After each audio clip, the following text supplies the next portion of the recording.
What's going on, everyone? So you ask and you shall receive. It's 1 a.m. here. I was getting ready to wind down and call it a night. Everyone's sleeping. My kids are sleeping. My girl's sleeping. And I was checking the comments as I do. And I saw a bunch of people tell me, hey, you got to make a video about Zach Lavine and how he torched the Clippers. And I wasn't going to originally. I have a bunch of videos already made, recorded, scheduled for the day, but I got enough comments, and of course, any opportunity I had to talk about Zach Lavine. I made a community post about it, and that wasn't enough. I needed to make a video. So please, if there's any like noise or echo or anything, I'm not in my like office space or my little area where I usually record. I'm just like against the wall because everyone in my house is sleeping. Like I said, it's 1 a.m. So, but I need to make this video for you all because, again, like, I appreciate you guys. And you guys want me to talk about something? If I can, I'll talk about it. Let's talk about it. So, anyway, Zach Lavine, he absolutely torched the Los Angeles Clippers. He really did a number after the Clippers just smacked us, right? Of course, Zach Lavine. Look, I said Zach Lavine would have made a difference. I made a video yesterday about it, and, I stand by what I said, right? But diving into kind of the numbers from what Zach Lavine did to the Los Angeles Clippers, they won 112-99.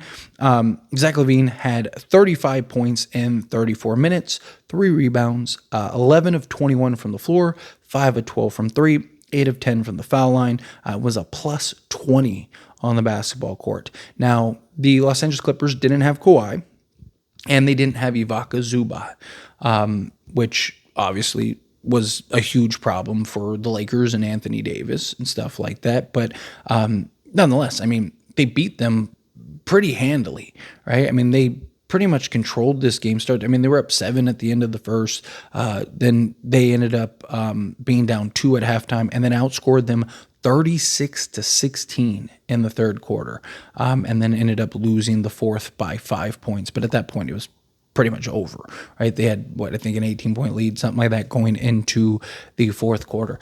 And look, Zach Lavine is the guy that I keep preaching. It's the guy that I keep wanting, right? Now, does he by himself make the Lakers the best team in the league? No.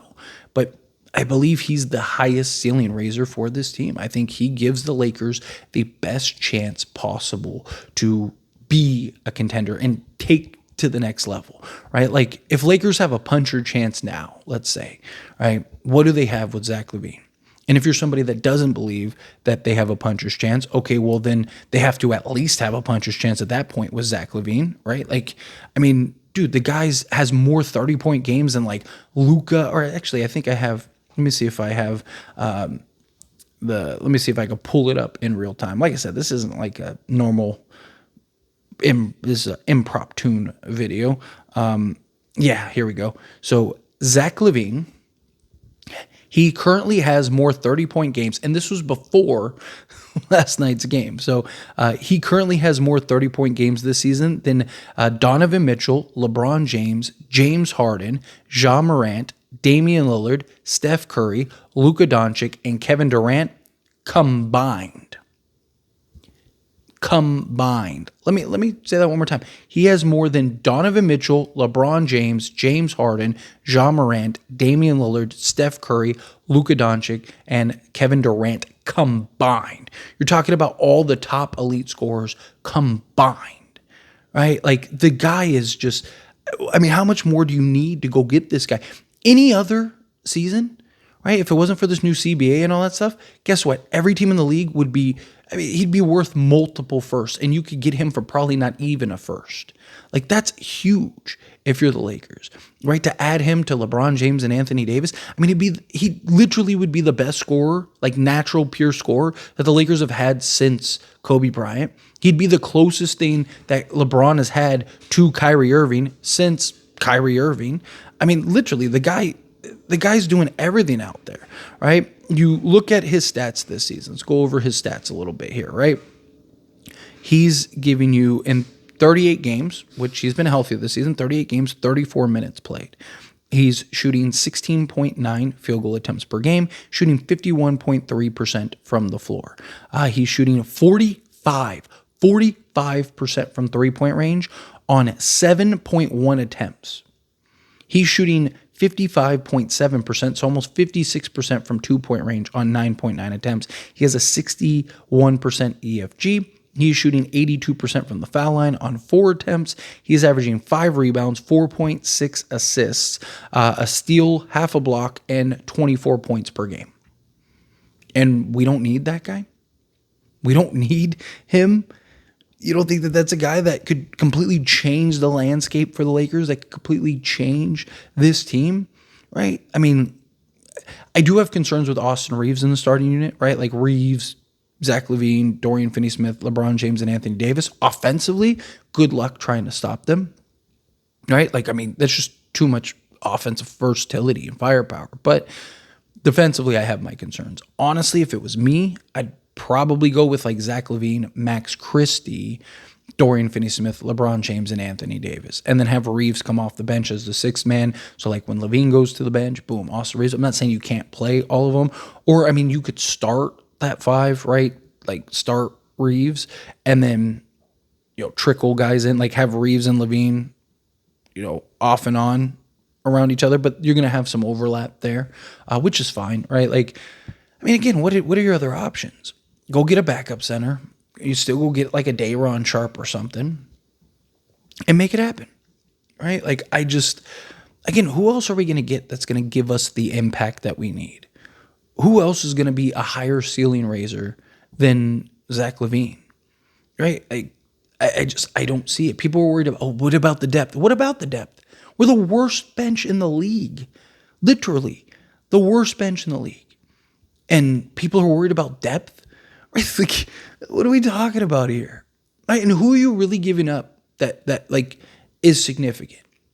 Right? Jared Vanderbilt hasn't played all season. We have no idea if he'll be back, like to being the normal Jared Vanderbilt we know and love. Rui Hachimura is the one guy, but he's slotted out of position. He's inconsistent and he can't defend. Gabe Vincent, is anyone really going to be upset that we lose Gabe Vincent? Right? Go get a Dennis Smith Jr. and he'll do the exact same thing, or a Markelle Fultz, and he'll do the exact same thing that Gabe Vincent's doing. Right? Like, boom. And then Jalen Hood-Schifino is basically just clearing salary next season. And then you add in, like a Christian Wood, or probably Christian Wood, so you can clear off some extra salary, and because you're gonna need to fill out a roster, right? Perfect. You clear like $2 million off your books, so now you have like $5-6 million in salary that you can go and sign the other 4 guys that you're gonna need. I would love to get an IO in the deal, another $7 million, and just get like an IO in the deal if you can, even if it has to be a 3-team deal. I think you got to do it. I really do. Like, it just, how much more do you need to see from this team? This team goes in like insane scoring droughts, right? They're so reliant on LeBron James and Anthony Davis to get it, right? Like, a big concern that a lot of people have is like, okay, well, if you get like, say, a Bruce Brown and a whatever, you get like 2 or 3 pieces, right? Well, who can you still rely on a nightly basis to score? Austin Reeves is inconsistent. He's inconsistent. He'll give you 38 one game, and then he'll give you 14 the next 5, right? Like, it's just the inconsistencies are the problem, right? And people, Zach Lavine, he's not going to drop. Like, is he really going to give you 35 on, as the third option? Well, I mean, because the Lakers he probably is not going to be the third option. LeBron will probably be the third option because that's what he wants. And he can just pick and choose. He has the lowest usage of his career this year. Imagine if Zach Lavine was in the Austin Reeves role and getting the field goal attempts and stuff that Austin Reeves was doing, but on Zach Lavine's efficiency. Zach Lavine, do I expect Zach Lavine to average 24 a night? Probably not, right? But like, to think he can't average 20 on crazy efficiency, and not just that, he might be 24 plus a night, because the Lakers need that desperately. And they might just say like, hey, dude, you know what you're doing in Chicago? Just do that here. The exact same thing you're doing in Chicago, just do that here. Zach Lavine keeps all these teams that we get, torched Boston, he's torched the Clippers. I mean, every team that we keep losing to, Zach Lavine plays him like, day or two, sometimes a week later, and then it's like, Oh, what did Zach Lavine do that game? Oh, he dropped 30 against them. Right? Like, the guy's on an absolute tear. The guy's like dominating the league right now. And people don't want, I don't get it. Right? Again, who else are we going to get that's going to have the impact that we need? Like, who else are we going to get that's going to, like, out of all the other options that are available right now, like, he's the highest ceiling raiser, right? Like, do I still believe that if we get, 3 quality pieces that we can contend? Sure, right? Like, again, like I always say, don't underestimate the value of quality piece 2, 3, right? Especially if you can kind of actually get that depth that people want. People worry about his contract. Why? Again, like, who else are you filling in with that money? And 2, the salary cap increases next season, right? How much, we don't know yet, but people are saying minimum it'll be 10 million. So you're getting 10 million, right? So let's take Zach Lavine, let's say 40, I think he's 45 million next year. We're getting 10 million back. And then LeBron James, who I don't have the poster behind me because I'm doing this in my living room, he's got, another what? LeBron can clear. I mean, he could take a vet minimum if he wanted to.